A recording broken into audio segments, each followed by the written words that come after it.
আসসালামু আলাইকুম প্রিয় দর্শক, আমরা এখন বলতে গেলে নির্বাচনের ট্রেনে যে উঠেছিলাম শিডিউল ঘোষণার মাধ্যমে, বলা যায় এখন নির্বাচনের ট্রেন চলতে শুরু করেছে কেন? যে আজকে হলো মনোনয়নের শেষ দিন। শুনেছি এটা নাকি দুদিন বাড়ানো হতে পারে, শেষ পর্যন্ত বাড়বে কিনা আমি জানি না। যখন আমি রেকর্ড করছি তখন পর্যন্ত বাড়ানো হয়নি, আমি জানিনি। যদি বেড়ে যায় তাহলে দুদিন টাইম বাড়তে পারে, কিন্তু আমি ধরে নিচ্ছি আজকে শেষ দিন। যদি আজকে শেষ দিন হয় তাহলে আমরা বুঝে যাব, আজকে পরে কালকে আমরা বুঝতে পারবো যে কোন আসনে কে কে প্রার্থী হতে চাচ্ছেন, কোন দল কাকে নমিনেশন দিল এটা জানতে পারবো, কে কে স্বতন্ত্র নির্বাচন করছে এটাও জানতে পারবো, কে কে বিদ্রোহী হিসাবে মানে দলের মনোনয়ন না পেরে, দল ত্যাগ না করে দলের মনোনয়নের বিরুদ্ধে আপত্তি অথবা বিদ্রোহ করে আবার ক্যান্ডিডেট হচ্ছেন, সেটাও আমরা জানতে পারবো। আমাদের দেশে এই ধরনের প্রবণতা আছে। দল এমন একজন ব্যক্তিকে মনোনয়ন দিয়েছেন যে অন্য একজন ব্যক্তি মনে করছেন তাকে দিলে ভালো হতো, এবং উনি যদি দলের মনোনয়ন না পেয়েও দাঁড়ান তবুও উনি পাশ করতে পারেন, এরকম আত্মবিশ্বাস তারা আছে, তারা তখন সেভাবে দাঁড়িয়ে যান। তো সেটা আমরা কালকে নাগাদ মোটামুটি একটা ধারণা পেয়ে যাব।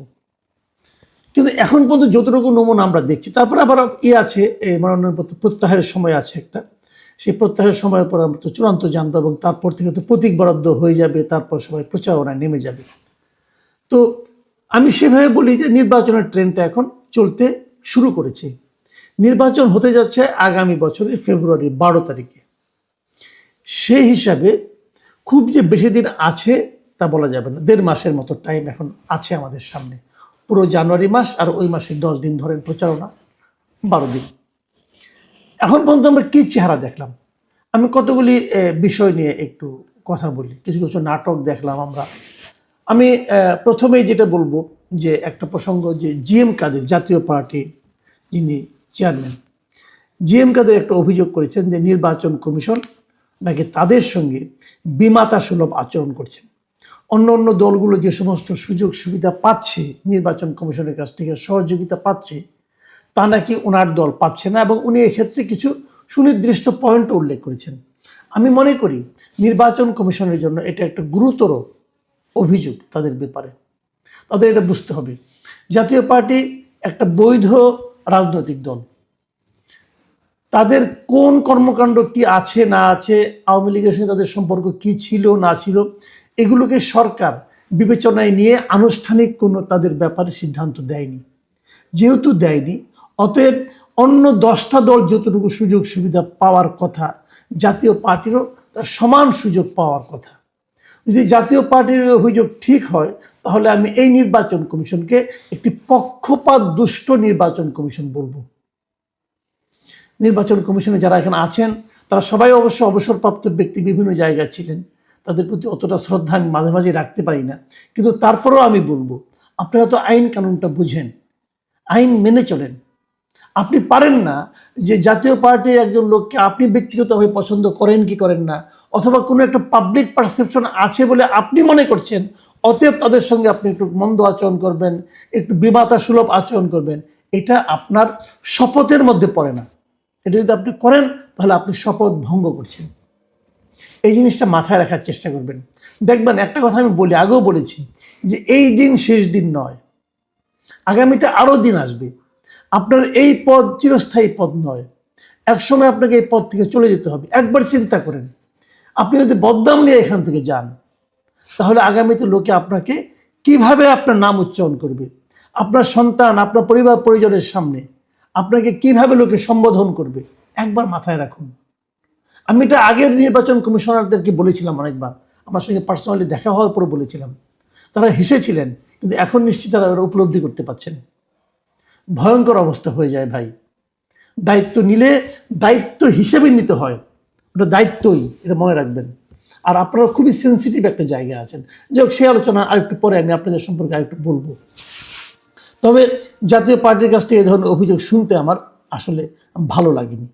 আমরা দেখলাম খুব আলোচিত দু একজন প্রার্থীর কথা আমি বলি, যে আমাদের মানে উপদেষ্টা ছিলেন যারা নাকি শেষ মুহূর্তে পদত্যাগ করেছিলেন, মিস্টার মাহফুজ আলম এবং মিস্টার আসিফ মাহমুদ সজীব ভুইয়া, ওনারা দুজনই নির্বাচন করছেন বলে আপাতত মনে হচ্ছে। এই কারণে দুজনেই কিন্তু তাদের মনোনয়নপত্র তুলেছেন, মানে মনোনয়নপত্র জমা দিয়েছেন, এবং তারা জমা দিয়েছেন স্বতন্ত্র প্রার্থী হিসাবে।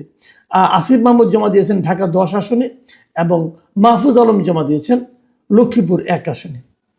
তো এই দুজন তারা নির্বাচনে থাকছেন বলে এখন পর্যন্ত মনে করা হচ্ছে। পরবর্তীতে আবার প্রত্যাহারের সময়ের আগে হয়তো অনেক কিছু হতে পারে, তারা প্রত্যাহারও করতে পারেন অথবা কোনো কোনো দলের মধ্যেও তারা অন্তর্ভুক্ত হতে পারেন।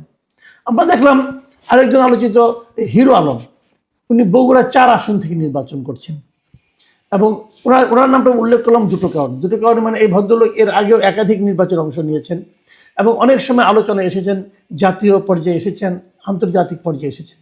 এবার উনি নির্বাচনে দাঁড়িয়েই উনি গানম্যান চেয়েছেন।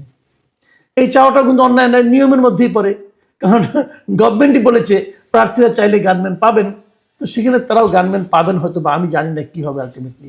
আবার অনেকে তো বলবেন যে আমি মাহফুজ আলমের কথা বললাম, আসিফ মাহমুদ সজীব ভুইয়ার কথা বললাম, তার সঙ্গে আবার হিরো আলমকে বললাম কেন? এটার মধ্যে কোনো অন্য কাউকে হ্যাঁ এটা হতে পারে। সেই বই ধরেন, তাহলে হয়তো হিরো আলম একটু মাইন্ড করতে পারেন, হিরো আলম বলতে পারেন আমি তো একাধিকবার নির্বাচন করেছি, ওনারা তো একবারও করেন নাই, তো ওনার নাম আমাদের সঙ্গে কেন জুড়ে দিলেন জানি না। যাই হোক, আমি এইভাবে বলতে পছন্দ করেছি, আমি তাই বলেছি। আপনারা জানেন এর মধ্যে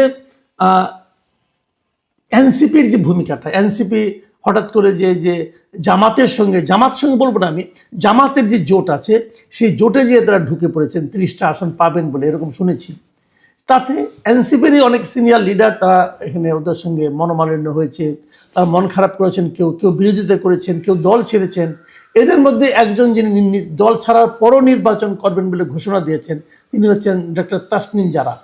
উনি ঢাকার একটি আসন থেকে নির্বাচন করছেন এবং উনি স্বতন্ত্র করবেন। গত 2 দিন ধরে ওনার পক্ষের লোকদেরকে উনি সিগনেচার করেছেন 1% ভোটারের। এটা নিয়ে একটা দেখলাম যে সংকট তৈরি হয়েছে। সংকটটা এখানে উনি নিজে একটু বিপদগ্রস্ত মতো পড়ে গেছেন। এই কারণে পড়ে গেছেন যে উনি সকলের ভোটার লিস্টে যারা তার পক্ষে সিগনেচার করেছে, নিয়মটা হলো তাদের সবারই ভোটার লিস্টে তার ভোটার নাম্বারটা ওখানে দিতে হয়। কিন্তু আনফর্চুনেটলি এই নাম্বারটা পাওয়ার যে পদ্ধতিটা, নির্বাচন কমিশনের কাছ থেকে যে SMS করে অথবা স্ক্যান করে যে পাওয়ার যে নিয়মটা, সেই নিয়মটা ওনারা সংগ্রহ করতে পাচ্ছেন না এই কারণে যে ইলেকশন কমিশনের সার্ভার নাকি ডাউন হয়ে গেছে।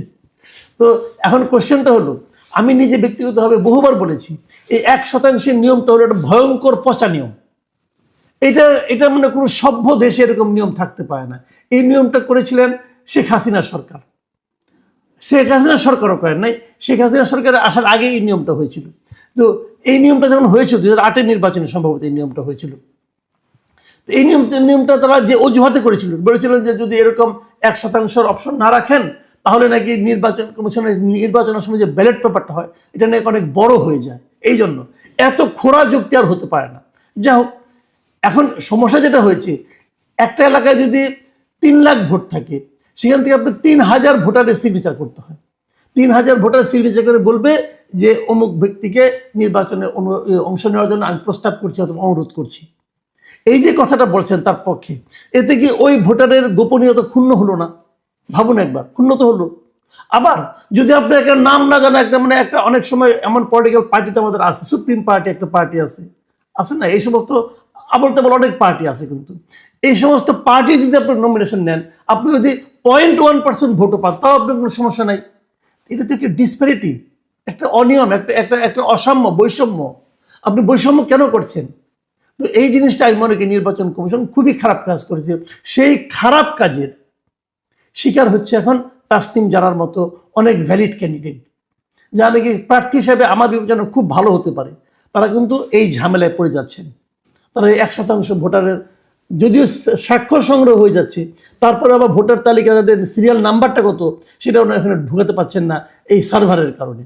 এটা নির্বাচন কমিশনের ব্যর্থতা, সার্ভারটা সবসময় ওপেন এবং সচল রাখতে না পারাটা। যা হোক, শেষ পর্যন্ত হয়, আমি আশা করব এতক্ষণ হয়তো সমস্যার সমাধান হয়েছে। যদি হয় তাহলে তো ভালো। এনসিপির কথা বলি, তারা 300 আসনের মধ্যে প্রথম বলেছিল তাদের এক নেতা এই নাসিরউদ্দিন পাটোয়ারি, তারা নাকি 300 আসনেই জিতবে 400-র মধ্যে। মানে মহিলা সহ 400 হয়, তারা নাকি 300 জিতবে। পরে আবার বলছিল যে বিএনপি নাকি গোটা 50 পেতে পারে, বাকি সব তারা পাবে। তারপরে আবার সে বলছে যে ভাই এ লোকের কথা কি বলবো, এরা অনেক কিছুই বলছে, জামাতকে নিয়ে গালাগালি করেছে, অমুক তমুক করে এখন তারা যে জামাতের কলেজে উঠেছে। প্রথম তারা বলেছিল তারা সব আসনে ক্যান্ডিডেট দিবে, তারপরে 158 জনের মতো না কয়জন দেখলাম তারা নামও ঘোষণা করলো, সব আসনে দেবে বলে সবার কাছে 10,000 টাকা করে নির্বাচন মনোনয়ন পত্র বিক্রি করলো। ওই টাকার হিসাব কে দেবে, কোথায় যাবে যাই না, টাকা ফেরত দেবে কিনা সেটাও বলতে পারবো না। এগুলো তো হয়েছে। তারপরে 30টা আসনের বিনিময়ে তারা এখন জামাতের কলেজে উঠেছে। তারা কোন 30টা আসন পাবে, সেগুলোর কি ফলাফল হবে, এটা আল্লাহ মালুম।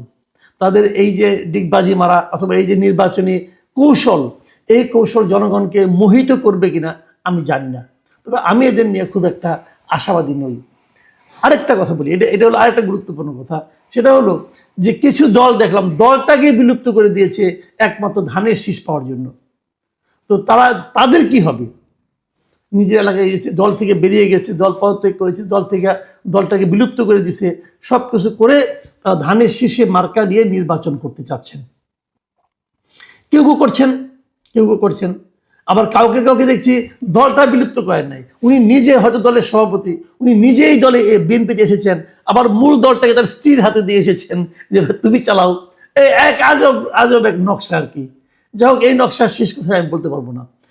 কিন্তু প্রশ্ন হচ্ছে, যারা এরকম করলেন তারা যদি নির্বাচনে হেরে যান, ধানের শীষ নিয়েও তো হারতে পারেন। আমি দু একটা জায়গায় খবর নিয়েছি, এরকম যারা বাইরের থেকে এসে ধানের শীষ পেয়েছে এবং নির্বাচন করছে, ওখানে ধানের শীষে মানে বিএনপি যারা আগের ক্যান্ডিডেট ছিল, তবে আগে যারা অনেকে ওখানে জনপ্রিয় লোক যারা আছে, তাদের অনেকেই ওখানে বিদ্রোহী প্রার্থী হিসেবে ইলেকশন করছে।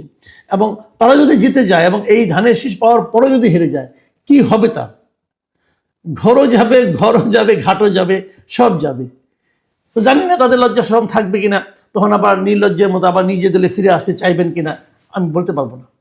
আমি যেটা বলে শেষ করবো আজকে আলোচনাটা, আজকে আসলে কিন্তু সুনির্দিষ্ট কোনো ইস্যু নিয়ে আলোচনা আমরা করি না, আমরা গেলে এই বিভিন্ন চিত্রগুলো, খণ্ড খণ্ড চিত্রগুলো আপনাদের সামনে তুলে ধরলাম। এখন আমি একটা সুনির্দিষ্ট পয়েন্ট নিয়ে কথা বলতে চাই। এই পয়েন্টটা হলো, তারেক রহমান ক্যান্ডিডেট হচ্ছেন, ঢাকায় হচ্ছেন, বগুড়ায় হচ্ছেন, এবং তারেক রহমান মানে দ্রুততম গতিতে ভোটার হয়ে গেছেন, এনআইডি কার্ড পেয়ে গেছেন।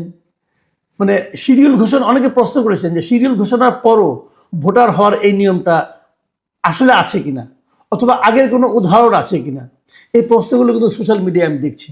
আমি মনে করি বিএনপির পক্ষ থেকে হোক অথবা নির্বাচন কমিশনের পক্ষ থেকে হোক, এই প্রশ্নটার একটা জবাব দেওয়া উচিত যে এটা কিভাবে কোন আইনে করা যায়, এবং দ্বিতীয়ত এ ধরনের আগে কোনো উদাহরণ আছে কিনা যে অমুকে অথবা কে হয়েছিল, অথবা যদি না হয়ে থাকে এই উদাহরণটা আগামীতেও চলবে কিনা, এই ধরনের একটা ব্যাখ্যা আমি মনে করি নির্বাচন কমিশনের পক্ষ থেকে এবং সম্ভব হলে বিএনপির পক্ষ থেকে, বিএনপির একটা মিডিয়া সেল আছে, তাদের পক্ষ থেকেও এই প্রশ্নগুলোর উত্তর দেওয়া উচিত। উত্তর না দিলে হবে কি, মানুষের সন্দেহ ক্রমশ বাড়তে থাকবে। আরেকটা কথা আমি জানতে চাইব, সেটা হলো আমরা দেখেছি ভোটার লিস্টে একটা পরিবর্তন করতে গেলে, ঠিকানা পরিবর্তন করতে গেলে অথবা কোনো তথ্য পরিবর্তন করতে গেলে একজন সাধারণ ভোটারকে কি পরিমাণ ভোগান্তির শিকার হতে হয়। 6 মাস 7 মাস লাগে এই পরিবর্তনটা করতে গিয়ে। নতুন ভোটার কার্ড করতে গেলেও এরকমই সময় লাগে, বিশাল একটা ঝামেলার কাজ। সেই ঝামেলার কাজটা তারেক রহমানের ক্ষেত্রে দ্রুততম গতিতে হয়ে গেল, কিন্তু 7 দিনও লাগলো না। তো যেটা হলো, এটা নিয়ে আমার কোনো আপত্তি নেই, আমার একটা অনুরোধ আছে। অনুরোধটা হলো এই যে তারেক রহমান সাহেব যদি ধরা যাক, হাইপোথেটিক্যালি ধরলাম যে উনি হয়তো প্রধানমন্ত্রী হয়ে গেলেন, ওনার দল জিতলেন, উনি কি এই নিয়মটা বলবেন যে সুযোগ সুবিধা আমি পেয়েছি সেটা যেন আমার দেশের সকল নাগরিক পায়, এই ব্যবস্থা নিশ্চিত করতে হবে। এটা যদি উনি করতে পারেন তাহলে আমি বলবো যে উনি আমাদের যোগ্য লিডার। আর যদি না হয় যে কেবল আমার ক্ষেত্রে হবে আর কারোর ক্ষেত্রে হবে না, এমন উদাহরণ নিয়ে আমরা কিন্তু গর্বিত হতে পারবো না। আরেকটা কথা একটু বলতেই চাই, এটা শেষ কথা আমার, এটাতে কেউ কিছু মনে করবেন না।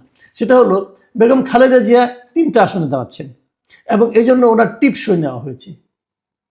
আমার কাছে এই বিষয়টা ভালো লাগেনি। বেগম খালেদা জিয়ার শারীরিক অবস্থা খুবই খারাপ। আমি বিভিন্ন লেভেলের ডাক্তারদের সঙ্গে নিজে কথা বলেছি, বিভিন্ন উচ্চ পর্যায়ের ডাক্তারদের বিভিন্ন মন্তব্য সোশ্যাল মিডিয়ায় পড়েছি, যা আমি দেখেছি তাতে মনে হয়েছে ওনার শারীরিক অবস্থা যতটুকু খারাপ হওয়া সম্ভব ততটুকুই খারাপ। তার খুব ভালো চিকিৎসা হচ্ছে, বিভিন্ন জায়গা থেকে তাকে চিকিৎসা করানো হচ্ছে, দেশের বিদেশের শ্রেষ্ঠ ডাক্তারদেরকে একসঙ্গে আনা হয়েছে। এক্ষেত্রে আমি ডক্টর এজেড জাহিদ হোসেনকে ধন্যবাদ জানাতে চাই। উনি এই টিমের প্রধান, উনি সবগুলি ম্যানেজ করতে পারছেন, এটা খুবই একটা ইতিবাচক দিক। কিন্তু তারপরও মনে রাখতে হবে, মানুষ প্রকৃতির নিয়মেই মানুষ অমর নয়, মানুষকে একসময় চলে যেতে হয়, এটা বাস্তবতা, হৃদয় বিদারক কিন্তু বাস্তবতা। আমাদের নবীকেও কিন্তু ইন্তেকাল করতে হয়েছিল। কাজেই আমার কথা হলো কি, এমন একটা মানুষকে যার শারীরিক অবস্থার এই অবস্থা, তার জন্য 3টা আসনে নির্বাচনে তাকে মনোনয়ন দেওয়াটা এবং তার ওই অবস্থায় হাতে টিপসই নিয়ে মনোনয়ন দেওয়াটা, এটা আমার কাছে একটু বেশি পার্থিব ব্যাপার মনে হয়ে গেছে। এই রাজনীতিটুকু না করলেও কিন্তু চলতো, এটা আমার মনে হয়। যদি আল্লাহ না করুক, যদি কিছু হয়ে যায় এর মধ্যে, তাহলে এই 3টা আসনে কিন্তু আবার একবার মনোনয়ন সাবমিট করার পরে আবার উপনির্বাচন করার প্রয়োজন পড়বে। তো এটা তো একটা ব্যয়বহুল ব্যাপার, তাই না? কি দরকার, কি প্রয়োজন ছিল এটা? পৃথিবীর সব দেশে কি এরকম হয়? অনেক দেশে আছে যে দলীয় প্রধান নির্বাচন করেন না, তাতে দলের কোনো ক্ষতি হয় না। আমি মনে করি এই সমস্ত বিষয়গুলো বাস্তবতা নিরিখে সবাই চিন্তা করা